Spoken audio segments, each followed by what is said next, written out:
गुरुजी आपके चरणों में प्रणाम। मैं ये पूछना चाह रहा हूँ कि मनुष्य का जीवन का जन्म लेने का कारण क्या है? क्यों जन्म लिया है मनुष्य? मनुष्य का जन्म लेने का कारण है भक्ति प्राप्त करना। भक्ति ही के लिए ही भगवान ने 84 लाख योनि बनाए। 84 लाख योनियों में संसार की जब रचना किए तो मनुष्य का कल्याण कैसे हो सकता है? तो भक्ति की रचना की है। तो भक्ति क्या है? भक्ति ही जीवन है। और जीवन क्या है? जीवन ही आदमी का मुक्ति है। और मुक्ति को जानने के लिए गुरु की आवश्यकता पड़ती है। गुरु की शरणागति होकर के भक्ति को जाना जा सकता है, और भक्ति जानने के बाद व्यक्ति को मुक्ति हो जाता है।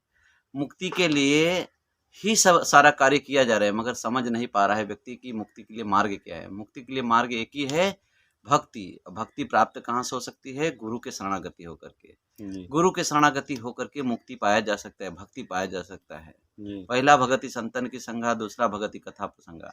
संत महात्मा का भी संग करने से भक्ति की लक्षण आते हैं, भक्ति के लक्षण आते हैं।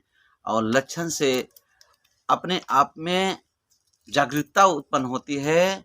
ऐसा उत्पन्न होता है कि व्यक्ति का मन करता है कि मैं साधु संत के पास में और जाऊं और रहूं और सेवा करूं, ऐसा मन में आता है। तो जी साधु संत का सेवा भी करना चाहिए, संगत भी करना चाहिए, और गुरु के शरणागति होकर के भक्ति को प्राप्त करके मुक्ति पाने का लक्ष्य बनाना चाहिए। जैसे महाराज जी कि मैंने धरती पर जन्म ले लिया, तो कौन सा कार्य अच्छा है, कौन सा बुरा है कार्य, इसको कैसे पहचाने कि हमें क्या करना चाहिए? हाँ, सही क्या है गलत क्या है इसको जानने के लिए जी एक ही प्रमाण है।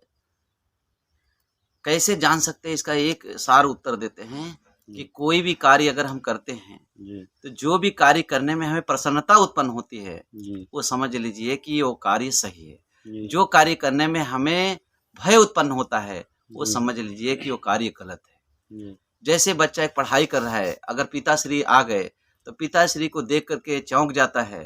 जी चौंक जाता है तो पिताश्री को महसूस होता है कि चौंका क्यों? महसूस होता है तो महसूस पर अगर पिताश्री पता लगाते हैं तो पता चलता है कि बच्चा गलत कुछ देख रहा था मोबाइल में, गलत कुछ कार्य कर रहा था, इसलिए पिताश्री को देख करके चौंक जाता है। जी जब अच्छा से पढ़ाई करता है तो पिताश्री आने के बाद में न चौंकता है, न भय होता है, कहीं पर उसको डिस्टर्ब नहीं होता है, तो समझ लीजिए कि पिताश्री को प्रसन्नता होती है।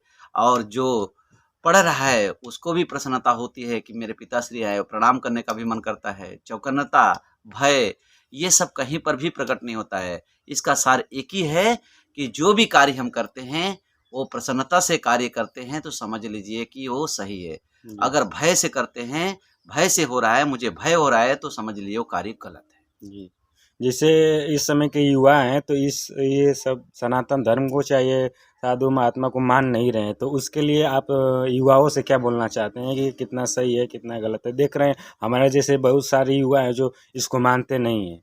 हाँ, जैसे कि यहाँ धर्म पे चलना होता है। धर्म क्या है? व्यक्ति को जान लेना चाहिए। धर्म एक जी ही है कि बेटा-बेटी का कर्तव्य है, धर्म है माता-पिता के शरणागति रहना।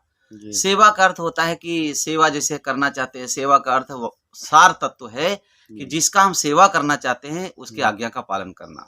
तो बेटा-बेटी का कर्तव्य है कि माता-पिता के आज्ञा का पालन करें।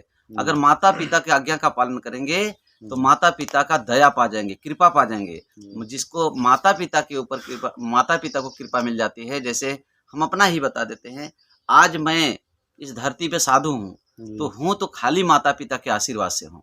जी बाद में मुझे भगवान की आशीर्वाद प्राप्त हुआ है, मगर हमारे माता-पिता की इतनी कृपा प्राप्त हुई है कि माता-पिता के आशीर्वाद से ही भगवान मुझे कृपा कर रहे हैं। जी इसके पहले मुझे कोई कृपा नहीं कर रहा है जब तक मैं माता-पिता का नहीं सेवा किया हूँ। ये जी मेरा प्रैक्टिकल अनुभव हुआ है कि माता-पिता का सेवा करने से ही भगवान की कृपा पाया जा सकता है, जी और साधु संतों की भी कृपा पाया जा सकता है। तो सीधा-सीधी उत्तर है कि माता-पिता के शरण में बेटा-बेटी होते ही हैं, आज के नए युवक होते ही हैं। तो जी माता-पिता का सेवा करें, माता-पिता का आज्ञा का पालन करें, ऑटोमेटिक अपने आप भगवान की कृपा चालू हो जाती है, अपने आप साधु संतों का दर्शन होने लगता है। जी। तो महाराज जी आप अपने वाणी से संतों को मतलब कि हम जैसों को क्या कहना चाहेंगे जैसे हमारा जीवन कल्याण होके?